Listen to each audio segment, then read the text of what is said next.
بسم الله الرحمن الرحيم. إنا أرسلنا نوحا إلى قومه أن أنذر قومك من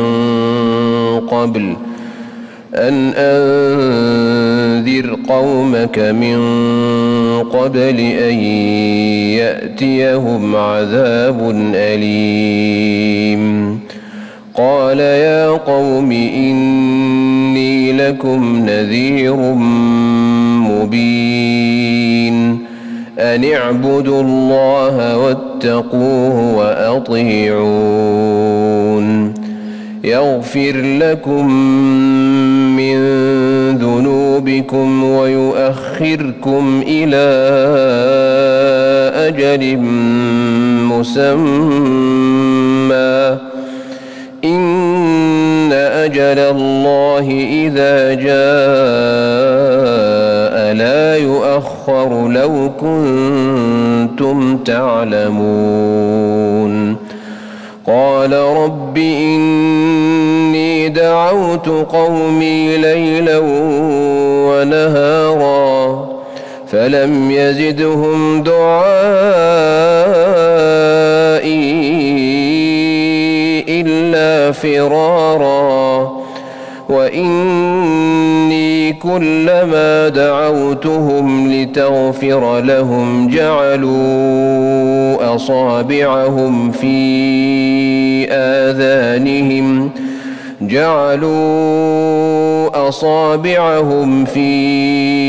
آذانهم واستغشوا ثيابهم وأصروا واستكبروا استكبارا. ثم إني دعوتهم جهارا ثم إني أعلنت لهم وأسررت لهم إسرارا.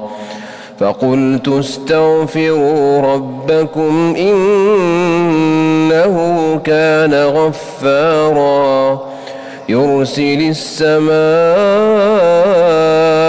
عليكم مدرارا ويمددكم بأموال وبنين ويجعل لكم جنات ويجعل لكم أنهارا. ما لكم لا ترجون لله وقارا وقد خلقكم أطوارا. ألم تروا كيف خلق الله 7 سماوات طباقا وجعل القمر فيهن نورا وجعل الشمس سراجا والله أنبتكم من الأرض نباتا ثم يعيدكم فيها ويخرجكم إخراجا. والله جعل لكم الأرض بساطا لتسلكوا منها سبلا فجاجا. قال نوح رب إنهم عصوني واتبعوا من لم يزده ماله وولده إلا خسارا ومكروا مكرا كبارا.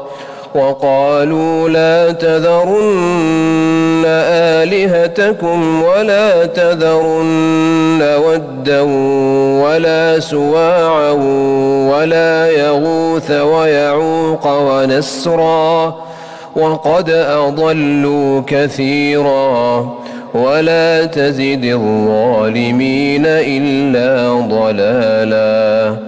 مما خطيئاتهم أغرقوا فأدخلوا نارا فلم يجدوا لهم من دون الله أنصارا وقال نوح رب لا تذر على الأرض من الكافرين ديارا إنك إن تذرهم يضلوا عبادك ولا يلدوا إلا فاجرا كفارا رب اغفر لي ولوالدي ولمن دخل بيتي مؤمنا وللمؤمنين والمؤمنات ولا تزد الظالمين إلا تباراً.